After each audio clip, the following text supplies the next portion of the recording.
हाथ मलकर कहते हैं सती मुझे तुमसे सहानुभूति, पर मैं लाचार हूं।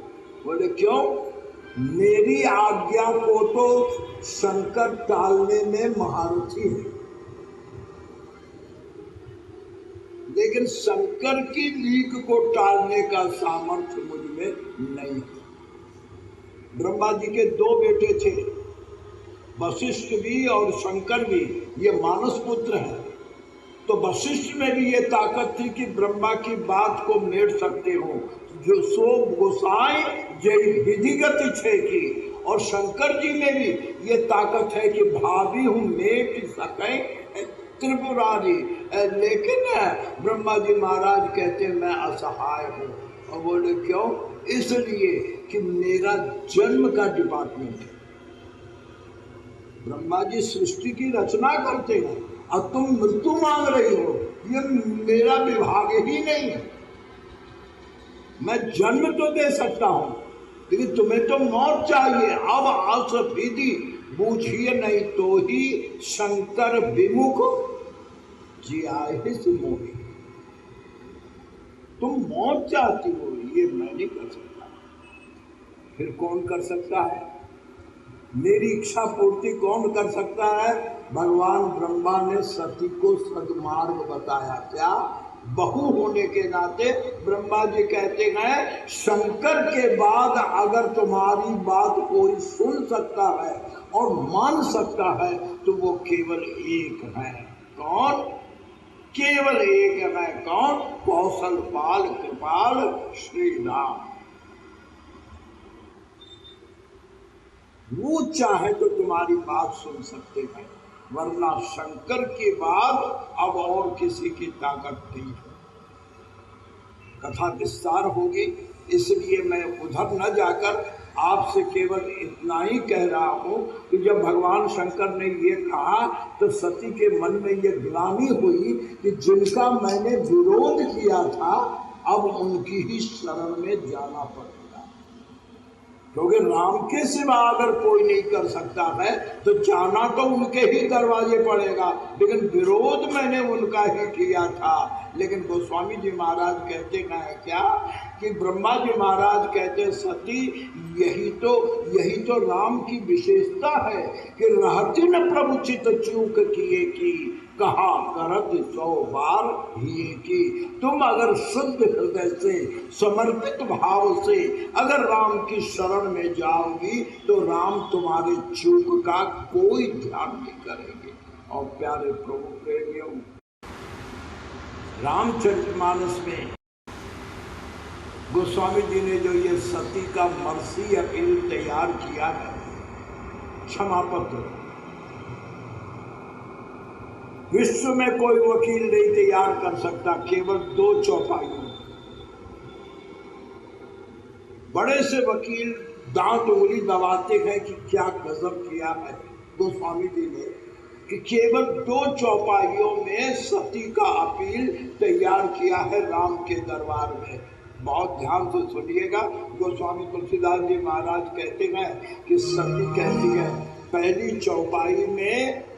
चौपाई में क्षमा करने वाले की क्षमता कि आप क्षमा कर सकते हैं, और दूसरी चौपाई में प्रेयर कि मेरी ये प्रार्थना है कि मानस की गजब की चौपाइयां हैं। गोस्वामी जी महाराज कहते हैं कि सती कहती है भगवान राम से, प्रेमीगण ध्यान दें, सती राम के चरणों में गिरकर कहती हैं कहीं न जाय कछु हृदय गलानी मन मह राम सुमीरी। अब गोस्वामी जी इनको सयानी कहते हैं। अब ये समझदारी की बात है। अभी तक आयानी कहा था, मंदमती कहा था।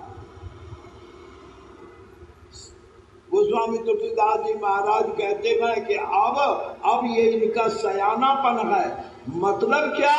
गोस्वामी जी की दृष्टि में सयानापन यही है, यही सयानापन है। क्या? मनमह राम ही सुमिरी, भगवत सुमिरन ही ये जीव का सयानापन है। तुलसीदास जी महाराज कहते हैं कि कहीं न जाय कछु हृदय गलाने, मन मह राम ही सुमिरी सयाने। क्या सुमिरी? बहुत ध्यान दे कि जो प्रभु दीन दयालु कहावा, आनंद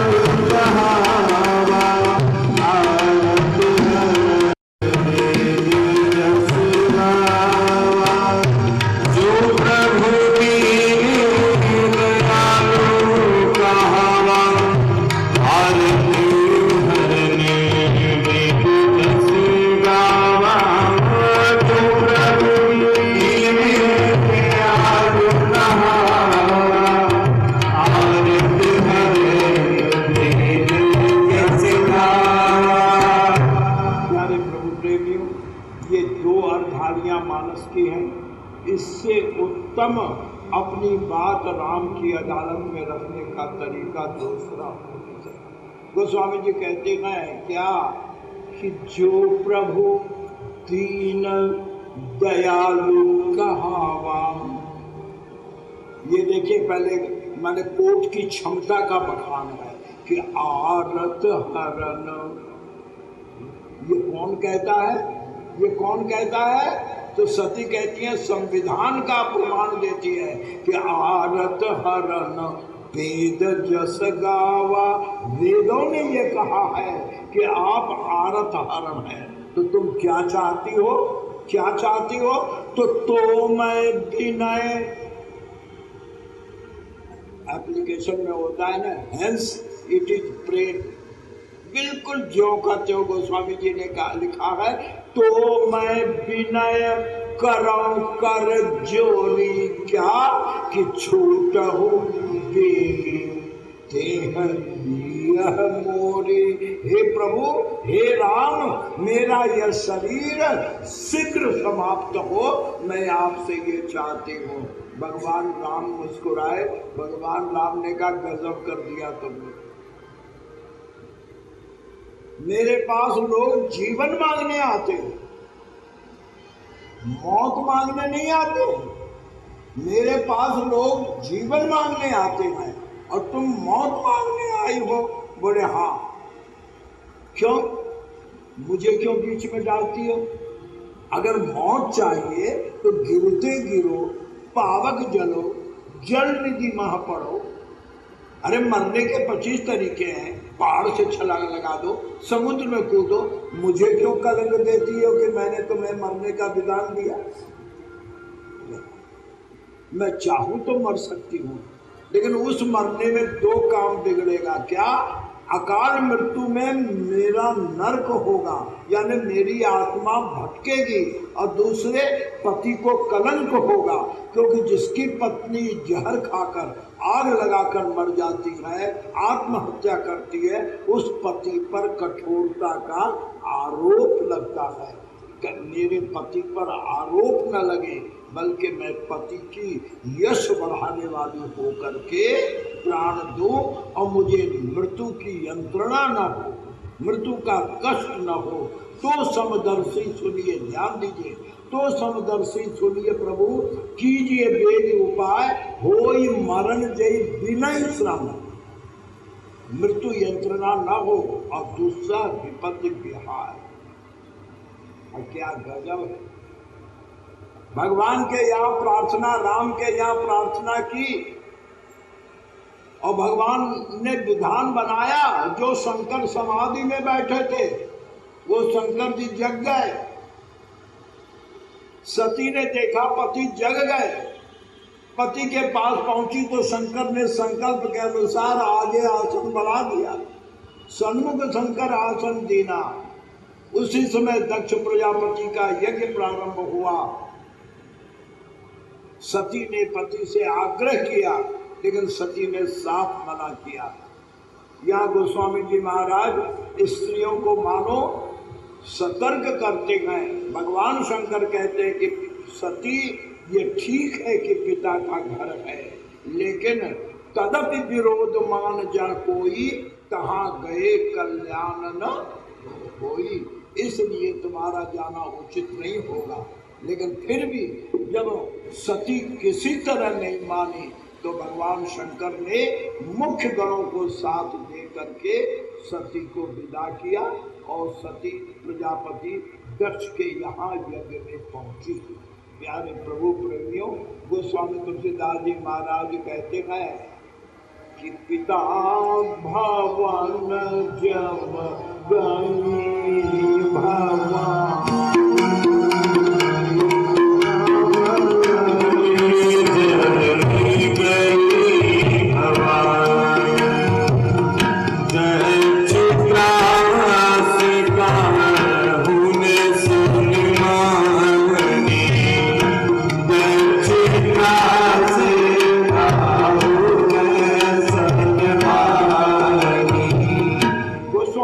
कथन के अनुसार ऐसा प्रतीत होता है मानो दक्ष ने अपने परिवार में नहीं नगर में कह रखा था कि अगर कैलाश का कोई भी व्यक्ति आया और उसके साथ किसी ने कोई व्यवहार किया तो वो मेरा शत्रु होगा। शायद इसीलिए दक्ष त्रास काहुन सनवाने, जितनी बहनें थी यानी दक्ष प्रजापति की जितनी अन्य कन्याएं थी वो भी यज्ञ में आई थी। भगनी मिली बहुत मुस्काता, यानी व्यंग से मिली कि बिना बुलाए आई है, बेशर्म है, लेकिन सादर भले ही मिली एक माता। गोस्वामी जी कहते हैं बहनों ने अपमान किया, दक्ष त्रास से किसी ने बात नहीं की, लेकिन माता ने सती को आंचल में ढक करके सांत्वना दी, चिंता मत कर, मैं तो हूं न। लेकिन माँ के सांत्वना पर विचार न करके सती जाए देखे तब जागा, कतहु न दीग शंभु कर भागा, तब चित चढ़े मुझे शंकर गए। और गोस्वामी तुलसीदास जी कहते हैं देखिए भगवान राम की कृपा, पिता के घर में यज्ञ में गोस्वामी जी महाराज कहते हैं क्या, पति का अपमान करके नहीं बल्कि पति की प्रतिष्ठा के लिए प्राण देने वाली हो करके सती ने शंकर के अपमान के विरुद्ध आत्मदाह किया। असकई जोग अग्नि तन जारा। लेकिन प्यारे प्रभु प्रेमियों, रामचरितमानस में केवल 3 बार योगाग्नि का विधान है, 3 बार, और 3 बार में 2 बार मुक्ति हो गई। सर्वंग के लिए कहते हैं असकई जोग अग्नि तन जारा, राम कृपा वैकुंठ सिधारा। शबरी के लिए कहते हैं तज जोग पावक देह, हरिपद दीन भई जहां नहीं फिरे। लेकिन सती योगाग्नि में शरीर धारण करने के बाद भी इनको पुनर्जन्म हुआ। क्यों? योगाग्नि का फल है मुक्ति, तो सती को मुक्ति क्यों नहीं मिली? गोस्वामी जी महाराज इस रहस्य का उद्घाटन करते हुए कहते हैं कि सती मरत धन्य प्रभु, यानी संविधान बदल दिया सती के लिए। संविधान है कि योगाग्नि से मुक्ति मिलेगी, लेकिन सती मरत हरिसन बर मांगा। क्या मांगा? क्या मांगा? जन्म जन्म शिव पद अनुरागा। मोक्ष नहीं, जन्म। अब बोले एक जन्म में शंकर न मिले तो बोले फिर जन्म, फिर जन्म। जब तक शंकर के प्यार को और पत्नी के अधिकार को मैं वापस न प्राप्त कर लूं तब तक मेरा जन्म होता रहे, मुझे मुक्ति नहीं चाहिए। भगवान ने कहा अब मृत्यु यंत्रणा रहित मृत्यु चाहे थी, इसीलिए योगाग्नि जिया। लेकिन योगाग्नि पाकर सती कहती है नहीं, मुझे तो जन्म चाहिए। तो अब प्रभु ने सोचा अग्नि में दग्ध का जन्म कहाँ हो। पहले ओले पड़ते थे ना, तो हमारे गांव की औरतें ओले का पानी जमा करती थी, क्योंकि बहुएं जला करती थी। रसोई में लकड़ी जलता था तो ओले का पानी डाल देती थी तो जलन शांत होती थी। तो सती ने युगाग्नि में शरीर त्याग किया, भगवान को पुनर्जन्म देना है। इसीलिए गोस्वामी जी कहते हैं इसी कारण ये राम के द्वारा जन्म है, ब्रह्मा के द्वारा नहीं। सती का शरीर ब्रह्मा के द्वारा था, लेकिन अब पार्वती का जन्म गोस्वामी जी महाराज कहते हैं क्या कि सती मरद हरिसन बर मांगा कि जन्म जन्म शिव पद अनुरागा। तो यही कारण हिम गृह जाई जननी पार्वती तन पाई। इसी वजह से भगवान ने योगाग्नि से यज्ञ शरीर को हिमालय के घर पहुंचाया। और तुलसीदास जी महाराज कहते हैं कि सती का अगला जन्म पार्वती के रूप में हिमालय के गर्भ में होता है। यूं तो हिमालय की कई बेटियां थी गंगा आदि, लेकिन जब पार्वती ने जन्म लिया गोस्वामी जी कहते कोई बेटी ऐसी होती है, कैसी कि जब दे उमा सहल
समाचार नारद जी को जब प्राप्त हुआ।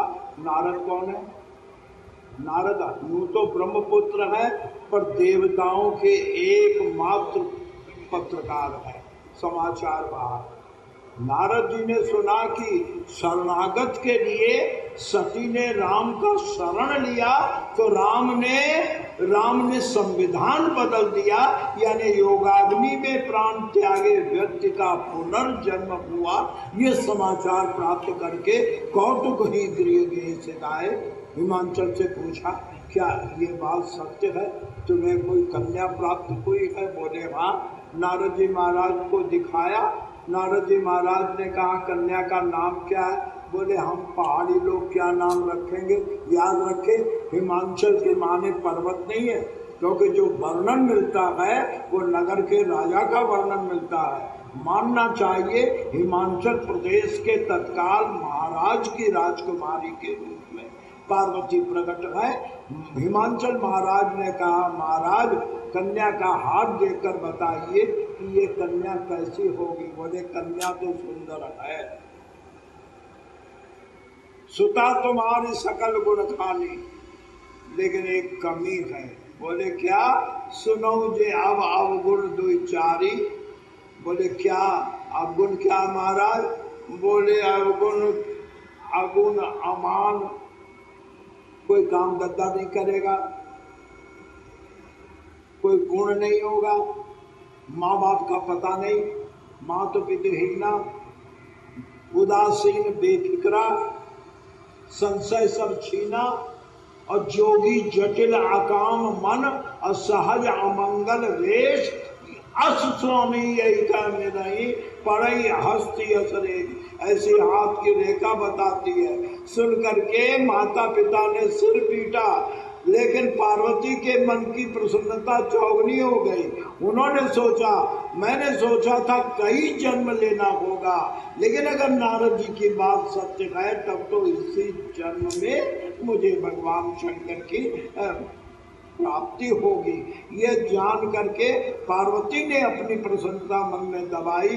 पर हिमांचल ने जब उपाय पूछा तो गोस्वामी जी कहते हैं कि नारद ने कहा कि एक बात है, जो मैंने बताया अगर ये दुनिया के किसी व्यक्ति में है तो ये दोष है, लेकिन अगर शंकर से विवाह हो जाए, जो विवाह शंकर सुन होई, तो 200 गुण सब का सब होई। लेकिन मुश्किल राज्य उपाय। बोले जो तब करे उपाय तुम्हारे। अब प्यारे प्रभु प्रेमियों, गोस्वामी तुलसीदास जी कहते हैं नारद जी ने जब ये कहा कि बिना तप किए हुए शंकर की प्राप्ति नहीं होगी, जो तब करे कुमारी तुम्हारी तो भाव्यो मेघ सकै चतुरारी, तो गोस्वामी तुलसीदास जी महाराज कहते हैं माता पिता को धैर्य देकर भगवान शंकर की प्राप्ति के लिए जगदम्बा पार्वती माता पिता को समझाकर गोस्वामी जी महाराज कहते हैं मातु पिता ही बहु विदिता,